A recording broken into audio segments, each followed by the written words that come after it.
भगवते वासुदेवाय नमः। द्वितीय स्कंध प्रथम अध्याय। श्री भागवत ग्रंथसार उद्देश्य लक्षण ताहार।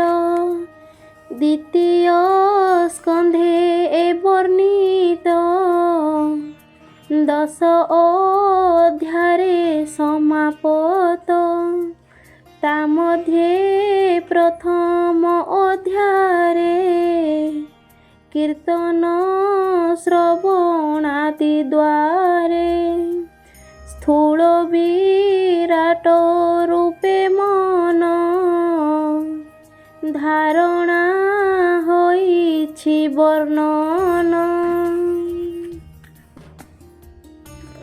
हरिचरण चिंती ध्याने कोमल गभीर वचने रम पुलक निजे देहि सुख कहन्ति राजा चाहि। श्री शुक उवाच हे परीक्षित नृपवर गरिष्ठ प्रश्न एतहर पचारु जीव लोक हिते जे प्रश्न अछि तोर चिते।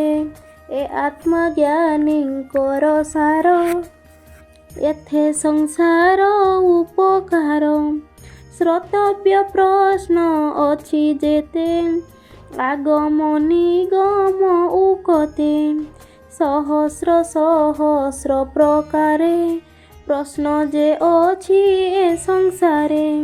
संसार करिबार आसे जेते अछन्ति गृहबासे इंद्रिय बसे गृहे थाई आत्मा रहिते ज्ञान नाही। आयुष क्षय न जानन्ति विषय अर्थ नित्य चिंती। निशाहरई अर्ध बेल निद्रा बा बंधु संग मेल दिवसे अर्थ चिंता कूल कुटुंब पोषण विकल। अर्ध आयुष एणे नाश निरते सुख दुखे प्रास। सुत कुलत्र मध्ये देह पाई आनंदे तांक मध्ये थाई।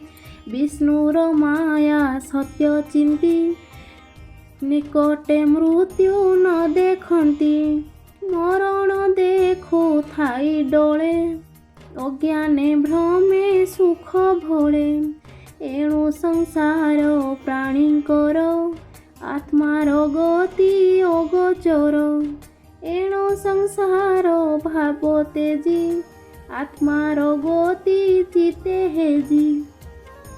जे हरि सर्व घटे पुरे निर्लेप बाह्य अभ्यंतरे। तार महिमा शुणी कर्णे नामकु उच्चारि बदने। स्मरण कर हृदगते जेबे अभय इच्छा चिते। एक कथा सांख्य जोगे जानी स्वधर्म निष्ठा परिमाणी। जन्मर लाभ ए प्रमाण अन्ते स्मरण नारायण। पूर्वे निर्मल मुनि जेते तत्व विचारी वेद मते। विधि निषेध दूर करी विष्णुर भाव हृदय धरी। विष्णुर गुण अनुक्षणे गुणन्ति शुणन्ति श्रवणे। ए भागवत धर्मवाणी ब्रह्म समाने परिमाणी। द्वापर जुग अंत काले मुझे अनेक शिष्य मेले। मोर जनक व्यास मुनि मुहि ताहांको शिक्षा घेनी। निर्गुण मार्गे मोर चित विष्णुर भाव हेला जात। निश्चल जोगे मन थोई जेबा अभ्यास कली मुहि।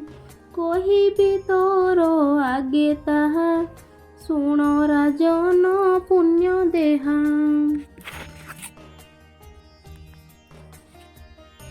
ଏ ଭାଗବତ ବାଣୀ କର୍ଣ୍ଣେ, ଯେ ଶୁଣେ ଶ୍ରଦ୍ଧା ଅବଧାନେ। ମୁକୁନ୍ଦ ପାଦେ ତାଙ୍କ ମନ, ନିଶ୍ଚଳେ ରହେ ଅନୁକ୍ଷଣ। କାମୀ ମୁମୁକ୍ଷୁ କିବା ଜ୍ଞାନୀ, ହରି କୀର୍ତ୍ତନ କଲେ ପ୍ରାଣୀ। ଅଭୀଷ୍ଟ ଫଳ ତେଣେ ପାଏ, ନିର୍ଭୟ ପଥେ ଚିତ ରହେ। ଯୋଗ ଅଭ୍ୟାସେ ଯୋଗୀ ଜନେ, ଦୀର୍ଘେ ଜୀବନ୍ତି ଯୋଗ ଧ୍ୟାନେ। ସେ ପୁଣି କୃଷ୍ଣ ନାମ ମୁଖେ, କହନ୍ତି ଏକକୁ ଆରକେ। ଦିନ ବଞ୍ଚନ୍ତି କୃଷ୍ଣ ଗାଇ, ଅନ୍ତରେ ତାର ପାଦ ଧ୍ୟାଇ। ଯେ ହରି ନ ବୋଲେ ବଦନେ, କି ପ୍ରୟୋଜନ ଯୋଗ ଧ୍ୟାନେ। କାଳ ନିର୍ଣ୍ଣୟ ନାହିଁ ତହିଁ, ଯେ ରୂପ ଶୁଣ ମନ ଦେଇ। ମୁହୂର୍ତ୍ତ ମାତ୍ରେ କୃଷ୍ଣ ବାଣୀ, ଯେ ଶୁଣେ ଯେ ବା ମୁଖେ ଭଣି। ସେ ପ୍ରାଣୀ ଆତ୍ମାକୁ ଉଧରେ, କି ଭାବ ବହୁ ସଂବତ୍ସରେ। ଖଟ୍ୱାଙ୍ଗ ନାମେ ରାଜା ଥିଲା, ସ୍ୱର୍ଗେ ଦେବଙ୍କୁ ହିତ କଲା। ରିପୁ ସଂହାରି ଦେବ ପାଶେ, ମିଳିଲା ଭକତି ବିଶ୍ୱାସେ। ଦେବେ ବୋଇଲେ ମାଗ ବର, ଶୁଣି ବୋଇଲା ନୃପବର। ଆୟୁଷ ଅଛି ମୋର କେତେ, ଦେବେ କହିଲେ ଶାସ୍ତ୍ର ମତେ। ମୁହୂର୍ତ୍ତେ ଅଛି ତ ଜୀବନ, ଶୁଣି ସନ୍ତୋଷ ରାଜା ମନ। ତକ୍ଷଣେ ଆସି ମହି ତଳେ, ଭଜିଲା ଅକିଞ୍ଚନ ମେଳେ। ମୁହୂର୍ତ୍ତେ ନାମ ଉଚ୍ଚାରିଲା, ଅନ୍ତେ ସେ ଗୋବିନ୍ଦେ ପଶିଲା। ଏବେ ଶପଥ ଦିନ ଯାଏ, ଜୀବନ ଥିବ ତୋର ଦେହେ। ଏବେ ହରିଙ୍କି ଆଶ୍ରେ କର, କର୍ଣ୍ଣେ ଶୁଣ ମୁଖେ ଉଚ୍ଚାର। ଯେ ଅନ୍ତକାଳେ କୃଷ୍ଣ ବାଣୀ, ମୁଖେ ଉଚ୍ଚାରେ କର୍ଣ୍ଣେ ଶୁଣି। ଯେତେ ବିଷୟ ଆତ୍ମା ଭେଦି, ଅସଙ୍ଗ ଶସ୍ତ୍ରେ ତାହା ଛେଦି। ବେଗେ ସେ ପଶେ କୃଷ୍ଣ ଭାବେ, ଶୁଣ କହିବା ତୋତେ ଏବେ। ଯେ ପ୍ରାଣୀ ଅନ୍ତ କାଳ ଜାଣି, ଆତ୍ମା ରହିତ ମନେ ଗୁଣି। ଘରୁ ବାହାର ହୋଇ ବନେ, ତପ ଆଚରେ ଧୀର ମନେ। ସ୍ନାହାନ ସାରି ତୀର୍ଥ ଜଳ, ଆସନେ ବସିବ ନିଶ୍ଚଳ। ଏକାନ୍ତେ ଯେ ବିଧି ଆସନେ, ପ୍ରଥମ ଆଶ୍ରମ ଲକ୍ଷଣେ। ଅଭ୍ୟାସ କରି ଶୁଦ୍ଧ ମନେ, ତ୍ରିବୃତ ବ୍ରହ୍ମ ସୁମରଣେ। ପ୍ରାଣ ପବନ ଯୋଗେ ରୁନ୍ଧି, ସକଳ ଇନ୍ଦ୍ରିୟ ନିରୋଧି।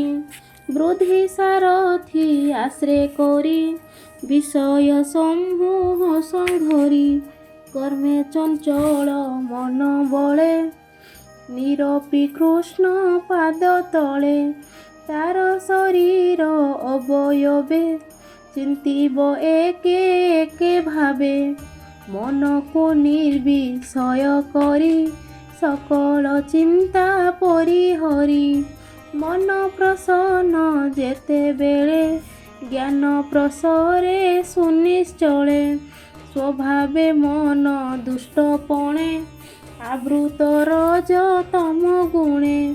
ଏଣୁ ଧାରଣା ଆଶ୍ରେ କରି, ମନର ମଳ ଅପହରି।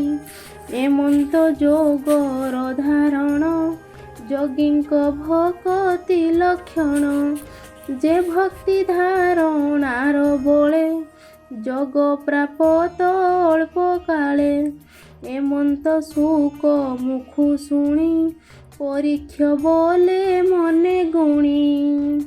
ରାଜା ପରୀକ୍ଷିତ ଉବାଚ, ଧାରଣା ଯୋଗ ଚିତେ ଧରି ଯେମନ୍ତେ ତେରେ ବ୍ରହ୍ମଚାରୀ ଯେମନ୍ତ ଧାରଣା ନିଶ୍ଚଳ ବେଗେ ହରଇ ମନୁମଳ ଏ ଯୋଗ ଧାରଣା ସ୍ୱଭାବ ଯେ ଶାସ୍ତ୍ର ମାର୍ଗେ ଅନୁଭବ ଗୁରୁ ବଚନେ କିବା ଜାଣି ଯୋଗ ଧାରଣା ପରିମାଣି